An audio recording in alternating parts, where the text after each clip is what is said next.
فیصلہ ہو جائے گا تو وہ کچھ حسرت کرے گا، اس کا ذکر ہے۔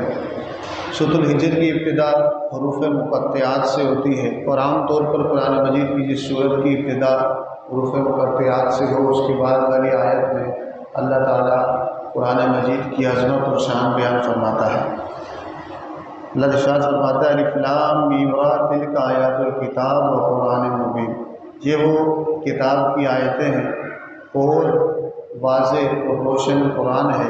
اللہ فرماتا ہے ربما یود الذین کفروا لو کانوا مسلمین، کافر لوگ اکثر و بیشتر یہ تمنا کریں گے، کیا تمنا کریں گے؟ کاش کہ وہ مسلمان ہوتے۔ کب؟ جب وہ میدان حشر میں اپنی رسوائی دیکھیں گے۔ جہاں تک اس دنیا کا تعلق ہے، رب فرما رہا ہے ذرہم یاکلوا ویتمتعوا ویلہہم العمل فسوف یعلمون، آپ ان کو چھوڑ دیں، یہ کھاتے پیتے رہیں، اپنی خواہشات کے چنگل میں پھنسے رہیں، ان قریب اس کی حقیقت کو، اپنے اس کرتوتوں کی حقیقت کو، برے نتائج کو دیکھ لیں گے۔ پھر آگے رب کریم نے ارشاد فرمایا اس قرآن کی حفاظت کا ذمہ پچھلی جتنی بھی کتابیں گزری ہیں، تورات، زبور، انجیل کے نام سے، جس کو اولڈ ٹیسٹمنٹ اور نیو ٹیسٹمنٹ کہا جاتا ہے، عہد نامہ قدیم اور عہد نامہ جدید، اس کی ذمہ داری رب کریم نے، اس کی حفاظت کی ذمہ داری، ان کے الفاظ کی حفاظت کی ذمہ داری رب کریم نے اس قوم پر ڈالی تھی، اس کتاب کے ماننے والوں پر ڈالی تھی۔ لیکن وقت کے ساتھ ساتھ جس طرح انبیاء کرام کی وفات ہوتی رہی، ان کے بعد ان کی قوموں نے ان کے اندر کیا کر دی؟ تبدیلی کر دی، چینجنگ کر دی، تحریف کر دی، اس کے اندر تبدیلی کر دی۔ لیکن قرآن مجید کا ذمہ اللہ تعالیٰ نے اپنے ذمے لیا ہے، حفاظت کا ذمہ۔ فرماتا ہے اِنَّا نَحْنُ نَزَّلْنَا الذِّكْرَ وَإِنَّا لَهُ لَحَافِظُونَ، ہم نے اس ذکر کو، اس قرآن کو نازل کیا ہے اور ہم ہی اس کے کیا ہے؟ محافظ ہیں۔ پھر اس کے بعد رب کریم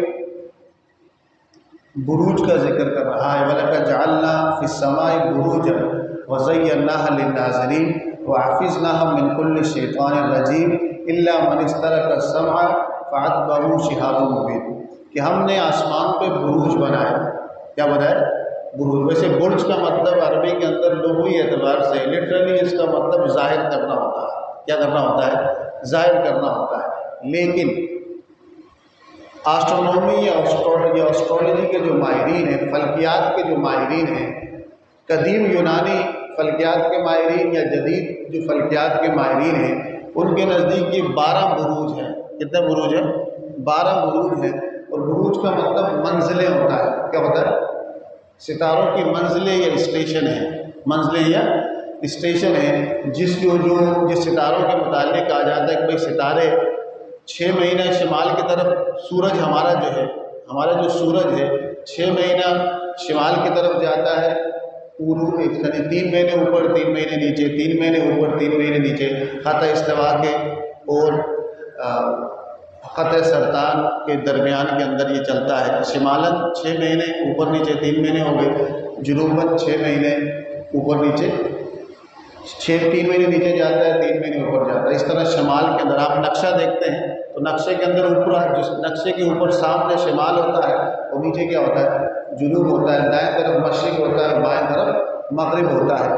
جو یہ سورج جاتا ہے، سورج کی جو منزلیں طے کی ہیں اس کو بروج کہتے ہیں۔ کیا کہتے ہیں؟ بروج۔ 12 منزلیں ہیں، حمل، سور، جوزہ، میزان، اسد، سنبلہ، سرطان، یہ 12 کیا ہیں؟ اس کی منزلیں ہیں۔ اور 6 ستارے عام طور پر، ابھی 6 سے زائد کی بھی ڈسکوری ہوئی ہے کہ شمس ہے، قمر ہے، مشتری ہے، زحل ہے، مریخ ہے، زہرہ ہے، یہ ستارے ہیں۔ تو اللہ فرماتا ہے یہ جو بروج ہم نے بنائے ہیں، یہ آسمان پر ہم نے بنائے ہیں، یہ دیکھنے والوں کے لیے اس میں کیا ہے؟ زینت ہے۔ کیا ہے؟ زینت ہے۔ اور وَحَفِظْنَا مِن كُلِّ شَيْطَانٍ رَجِيمٍ، اور ہم نے اس مردود شیطان سے ان کی حفاظت کی ہے۔ مردود شیطان سے اوپری جو آسمان، جو فرشتوں کا جہاں ہے، اس کی حفاظت کی ہے۔ وہ کس طرح کی ہے؟ شہاب مبین کی جگہ، شہاب مبین کے ساتھ اس کی حفاظت کی ہے۔ شہاب عربی کے اندر ستارے کو کہتے ہیں۔ کس کو کہتے ہیں؟ تارے کو کہتے ہیں۔ کس کو کہتے ہیں؟ تارے کو کہتے ہیں۔ لیکن عام طور پر آپ جب رات کو ستارے آسمان پر دیکھتے ہیں تو ٹوٹتا ہوا ستارہ آپ کو نظر آتا ہے، ایک روشنی گرتی ہوئی نظر آتی ہے، جس کو ٹوٹتا ہوا ستارہ یا تارہ کہتے ہیں، میٹروڈائٹ کہتے ہیں اس کو انگریزی کے اندر۔ تو اب جو پرانی فلکیات کی اس کے روح سے جب آپ پرانے فلکیات دان یونانیوں سے پوچھیں گے یہ کیا ہے، وہ کہتے ہیں کہ زمین کے اندر خشک جو آبی بخارات ہوتے ہیں پانی کے، وہ اوپر آسمان کی طرف جاتے ہیں، جب اوپر جاتے ہیں تو اوپر جا کے خاص جب قرۂ ناری ارد گرد جاتے ہیں تو وہاں سے روشن ہوتا ہے، تو ہمیں وہ کیا نظر آتا ہے؟ چمکتا ہوا نظر آتا ہے۔ یہ تھیوری پرانی ہے، یہ کیا ہے؟ جدید تھیوری کیا ہے اس بارے میں کہ بھئی آسمان پر جو تارے ہوتے ہیں اجرام فلکی ہوتے ہیں بڑے بڑے چٹانوں کی صورت میں، وہ ٹوٹ کر جب زمین کی طرف آتے ہیں، کس کی طرف آتے ہیں؟ بڑی بڑی چٹانیں جب ٹوٹ کر زمین کی طرف گرنے کے لیے آتی ہیں تو ہوا جب زمین کے دائرے میں آتی ہے تو ہوا کے ساتھ رگڑ پیدا ہوتی ہے۔ کیا پیدا ہوتی ہے؟ اوپر سے آ رہی ہے، ہوا کا تیز دباؤ ہوتا ہے، جب تیز دباؤ ہونے کی وجہ سے رگڑ پیدا ہوتی ہے، رگڑ پیدا ہونے کی وجہ سے روشنی پیدا ہوتی ہے، اور آہستہ آہستہ آہستہ وہ چھوٹے ہوتے جاتے ہیں یہاں تک کہ زمین کے پہنچنے سے پہلے ہی بعض ختم ہو جاتے ہیں اور کچھ اس کے حصے مختلف سمندروں کے اندر مختلف علاقوں میں گرتے بھی ہیں۔ یہ ایک سائنسی توجیہ شہاب تھی، لیکن اللہ فرماتا ہے یہ شہاب ہے، یہ ٹوٹتے ستارے ہیں، ہم نے اس لیے رکھے ہیں کہ جب کوئی شیطان اوپر جاتا ہے فرشتوں کی باتیں سننے، اس جہاں کے اندر کان کے ساتھ باتیں سننے جانا چاہتا ہے تو یہ ستارے ان کو مار کر کیا کر دیتے ہیں؟ نیچے کر دیتے ہیں، شیطان کو مار کر نیچے کر دیتے ہیں۔ تو اللہ فرماتا ہے کہ اللہ من استرق سمع فاتبعہ شہاب مبین، جو شیطان چپکے سے سننے کی کوشش کرتا ہے تو اس کے پیچھے کیا لگ جاتا ہے؟ یہ چمکتا ہوا ستارہ، چمکتا ہوا شعلہ اس کے پیچھے لگ جاتا ہے، شیطان پر کیا ہو جاتا ہے؟ بھاگ جاتا ہے۔ وَالْأَرْضَ مَدَدْنَاهَا وَأَلْقَيْنَا فِيهَا رَوَاسِيَ، اللہ کہتا ہے کہ ہم نے اس زمین کو کشادہ کیا، اس میں ہم نے جو ہے پہاڑ رکھے میخ کی طرح گاڑے ہوئے، وَأَلْقَيْنَا فِيهَا مِنْ كُلِّ شَيْءٍ مَوْزُونٍ، ہر چیز ایک اندازے سے رکھی۔ اس کے اندر اللہ تعالیٰ فرماتا ہے تمہارے کھانے پینے کی چیزیں رکھی، تمہارے لیے رزق رکھا، لیکن ہر چیز ایک اندازے کے ساتھ رکھی۔ فرمایا کہ جو ہوائیں ہیں یہ ہوائیں بادلوں کو لے کر جاتی ہیں، بادلیں جہاں اللہ چاہتا ہے وہاں پر کیا ہوتا ہے؟ بادل برستا ہے۔ تو اللہ فرماتا ہے کہ ہم نے انسان کو مٹی سے پیدا کیا، جنات کو نار سموم سے آگ کی چنگاری سے پیدا کیا، اور پھر ذکر ہے کہ فرشتوں کو کہا گیا کہ میں بشر بنانے والا ہوں، اس کو سجدہ کرنا ہے، سب نے سجدہ کیا، ابلیس نے انکار کیا، پوچھا گیا کیوں انکار کیا تو اس نے کہا کہ بشر ہے میں سجدہ نہیں کروں گا، اس پر لعنت ہوئی، اس نے اللہ تعالیٰ سے مہلت مانگی۔ کیا مانگی؟ مہلت مانگی، اللہ تعالیٰ نے مہلت دے دی۔ پھر اس نے کہا کہ رب کریم قسم کھا کے اس نے کہا کہ میں ضرور ان کو گمراہ کروں گا اور زمین میں ان کو کیا کر لوں گا؟ چیزیں ان کے لیے اچھی بنا کر دکھاؤں گا، برے اعمال ان کے لیے کیا بنا کر دکھاؤں گا؟ اچھے بنا کر دکھاؤں گا۔ وَلَأُزَيِّنَنَّ لَهُمْ فِي الْأَرْضِ وَلَأُغْوِيَنَّهُمْ أَجْمَعِينَ إِلَّا عِبَادَكَ مِنْهُمُ الْمُخْلَصِينَ، شیطان نے کہا تھا کہ میں انہیں گمراہ کروں گا سوائے ان لوگوں کے، ان لوگوں کو گمراہ نہیں کر سکتا جو تیرے مخلص بندے ہوں۔ شیطان کا داؤ یا شیطان کی چال اللہ تعالیٰ کے جو مخلصین ہوتے ہیں انبیاء کرام اولیاء کرام ان پر نہیں چلتا۔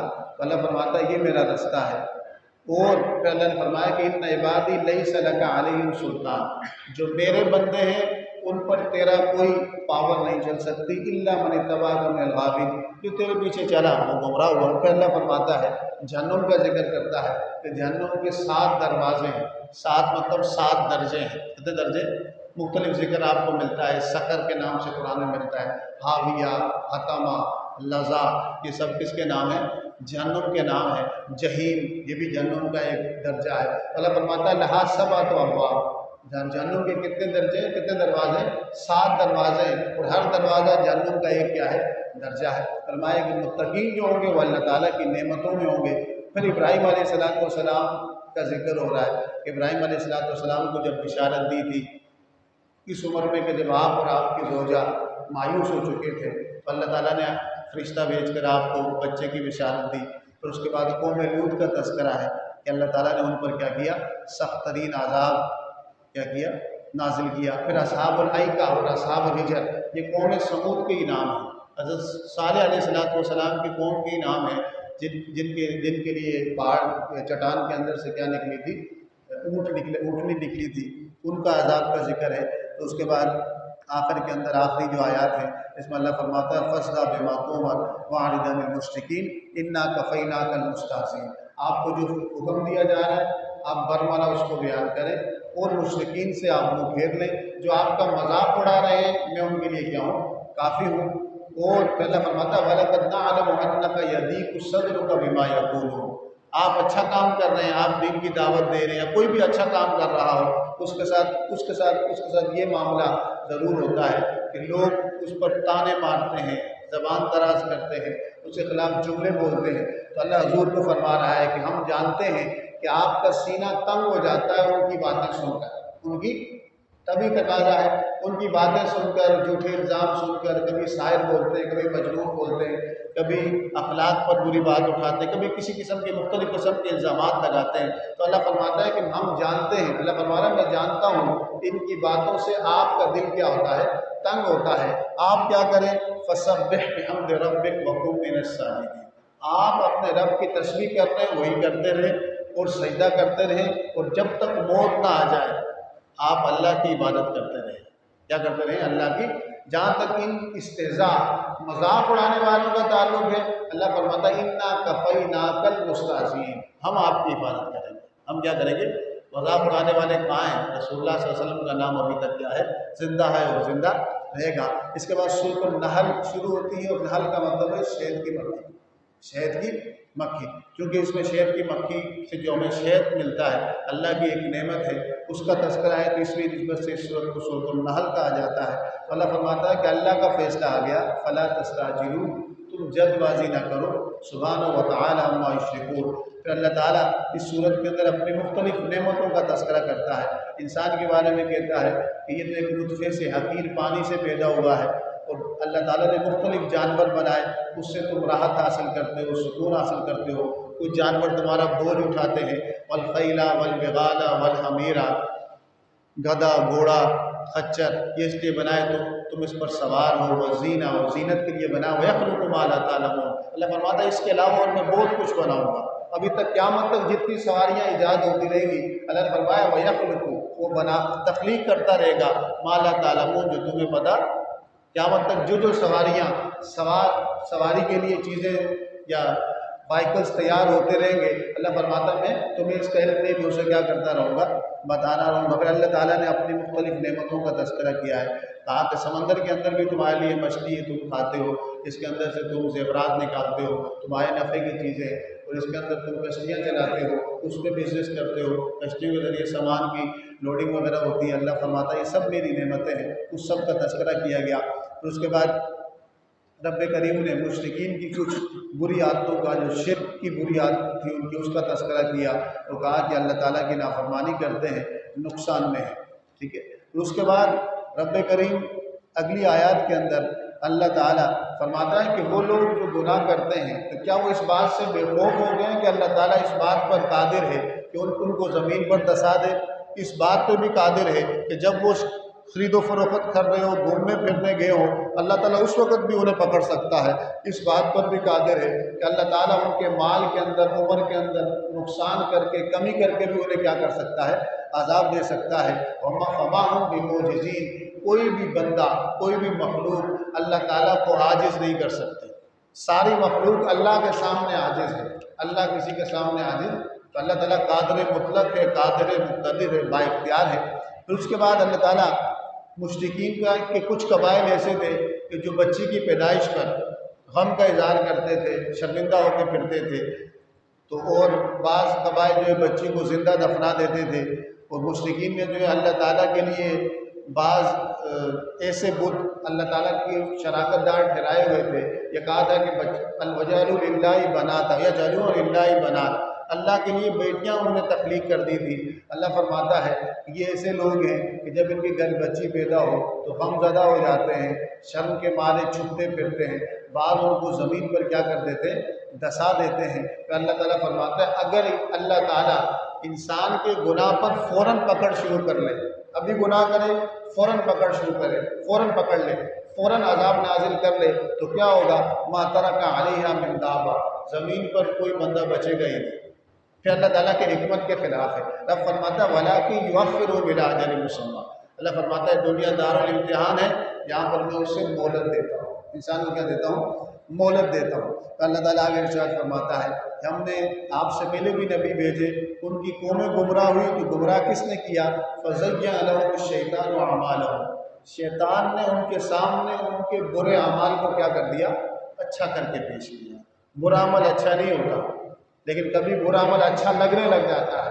اگر برا عمل اچھا لگنے لگ جائے تو اس کا مطلب یہ نہیں ہوگا کہ برا عمل اچھا ہو گیا، بلکہ اللہ فرماتا ہے فَزَيَّنَ لَهُمُ الشَّيْطَانُ أَعْمَالَهُمْ، شیطان نے ان کے ذہن میں ایسی چیز ڈال دی کہ انہیں برا عمل کیا لگ رہا ہے، اچھا لگ رہا ہے۔ پھر اللہ تعالیٰ اپنی ایک نعمت کا تذکرہ کرتا ہے، کہا تم دودھ پیتے ہو، خالص دودھ پیتے ہو، طاقتور ہے، توانائی حاصل کرتے ہو، لیکن تمہیں پتہ ہی آتا کیسے؟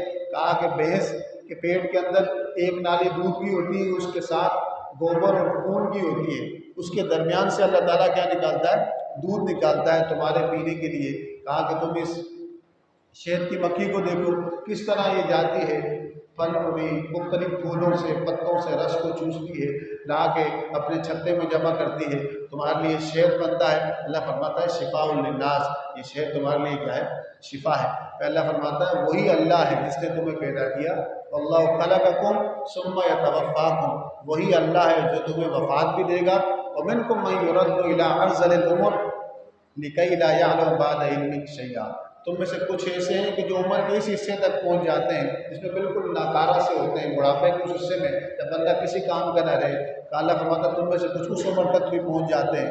پھر آگے اللہ تعالیٰ فرما رہا ہے کہ غلاموں کا تذکرہ کیا کہ وہ غلام جو کام کا ہو، ایک بندے کے وہ غلام جو اسے نفع دے سکتا ہو، دوسرا غلام جو کوئی نفع نہیں دے سکتا، کیا وہ برابر ہو سکتے ہیں؟ کہا وہ کبھی برابر نہیں ہو سکتے۔ پھر اللہ تعالیٰ اپنی ایک نعمت کا ذکر کرتا ہے کہ تم گھر بناتے ہو، یہ بھی اللہ کی نعمت ہے۔ اللہ تعالیٰ نے جانوروں کے جو چمڑا ہے، کھال ہے، اس سے تم خیمے بناتے ہو، خیمے بھی اللہ تعالیٰ کی نعمت ہے۔ سفر میں جا رہے ہو تو خیمہ اپنے ساتھ اٹھا کے لے جا سکتے ہو، گھر میں بھی استعمال کر سکتے ہو۔ ان کی اون سے، ان کے بالوں سے تم مختلف نفع بخش چیزیں اپنے لیے بناتے ہو۔ اللہ فرماتا ہے یہ بھی میری تمہارے پر نعمت ہے۔ اللہ فرماتا ہے وَجَعَلَكُمْ سَرَابِيلَ تَقِيكُمُ الْحَرَّ وَسَرَابِيلَ تَقِيكُمْ بَأْسَكُمْ، اللہ فرماتا ہے میں نے تمہارے لیے کیا بنایا؟ لباس بنایا جو تمہیں گرمی سے بچاتا ہے۔ بعض لباس تم جنگ میں استعمال کرتے ہو، جنگ میں تمہیں نقصان سے وہ محفوظ رکھتا ہے۔ اس کے بعد رسول اللہ صلی اللہ علیہ وسلم کے بارے میں بات کی جا رہی ہے کہ قیامت والے دن ہر نبی اپنے قوم کے پر گواہی دے گا اللہ کے حضور کہ میں نے اپنی قوم کو دعوت پہنچائی۔ اس کو قوم انکار کرے گی تو اللہ تعالیٰ رسول اللہ صلی اللہ علیہ وسلم کو ان سب پر کیا لائیں گے؟ گواہ لائیں گے۔ اس کے بعد اللہ ارشاد فرماتا ہے وَنَزَّلْنَا عَلَيْكَ الْكِتَابَ تِبْيَانًا لِكُلِّ شَيْءٍ وَهُدًى وَرَحْمَةً وَبُشْرَىٰ لِلْمُسْلِمِينَ، ہم نے یہ کتاب نازل کی، یہ ہر چیز کا بیان ہے، ہدایت ہے، رحمت ہے، اور سارے مسلمانوں کے لیے خوشخبری ہے۔ سیدنا علی المرتضیٰ رضی اللہ تعالیٰ عنہ ارشاد فرمایا کرتے تھے لَوْ دَعَ عِقَالُ بَعِيرٍ